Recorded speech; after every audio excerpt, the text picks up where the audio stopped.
கார்த்திகை தீபம் சீரியலுடைய ஒரு இன்ட்ரெஸ்டிங்கான ஒரு சூப்பர் எபிசோட் தாங்க இந்த வீடியோவில் நம்ம பார்க்க போகிறோம். நம்ம சேனலை மறக்காமல் சப்ஸ்கிரைப் பண்ணிவிடுங்க. பக்கத்தில் பெல் ஐக்கான் இருக்கும், அதையும் ப்ரெஸ் பண்ணிடுங்க. வாங்க வீடியோக்குள்ளார போகலாம்.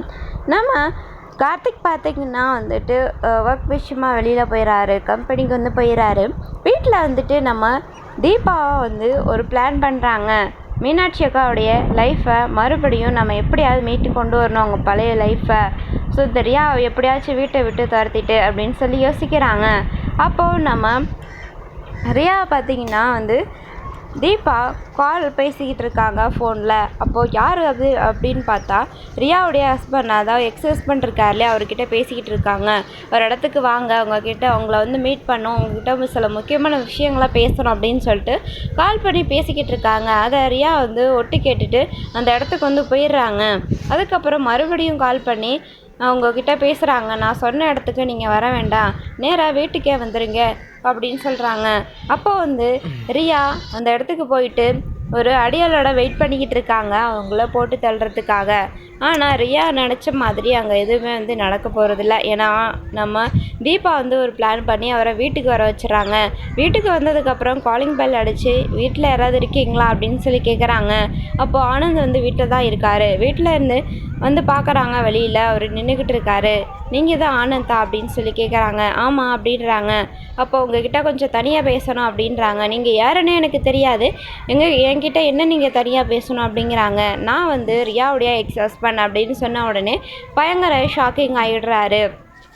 அதுக்கப்புறம் சரி வாங்க அப்படின்னு சொல்லி கூட்டிகிட்டு போகிறாரு. போயிட்டு தனியாக வந்து பேசுகிறாங்க. நீங்கள் நினச்ச மாதிரி ரியா வந்து நல்ல பொண்ணு கிடையாது. நான் அவங்களுக்கு தாலி கட்டி கொஞ்ச நாள் கூட ஆகலை. என்கிட்ட எந்த வசதியுமே இல்லை. கார், பங்களா இந்த மாதிரி எல்லாமே கேட்டால் அதெல்லாமே என்னால் வந்து அவங்களுக்கு வந்து கொடுக்க முடியல. ஸோ இதனால் என்னை விட்டு டைவர்ஸ் பண்ணிகிட்டே வந்துட்டா. அதுக்கப்புறம் எனக்கு காக்கா வலிப்பும் கூட இருந்துச்சு. இதையும் காரணமாக வச்சு என்னை டைவர்ஸ் பண்ணிட்டா. சரி என்ன பண்ணுறது அப்படின்னு சொல்லிட்டு நானும் வந்து கையெழுத்து போட்டு கொடுத்துட்டேன் அப்படின்னு சொல்கிறாங்க. அதுக்கப்புறம் இன்னொரு விஷயம், உங்களுக்கு தெரியாத ஒரு விஷயம் இருக்குது. அது வந்து அவள் 2 தடவை என்னோடய குழந்தைங்கள வந்து அபார்ட் பண்ணியிருக்கா. இது எல்லாமே நான் வசதியாக இல்லை, வசதி வாய்ப்போடு இல்லை அப்படிங்கிற ஒரே காரணத்துக்காக தான் அவள் குழந்தைய கூட கலைச்சிட்டா அப்படின்னு சொல்கிறாங்க. அதுக்கப்புறம் ஆனந்த் வந்து யோசிக்க ஆரம்பிக்கிறாரு. ஆனால் அவங்க வேறு மாதிரி சொன்னாங்களே அப்படின்றாங்க. அவள் இந்த மாதிரி பணத்துக்காக எப்படிப்பட்ட பொய் வேணாலும் சொல்லுவா அப்படின்னு சொல்கிறாங்க.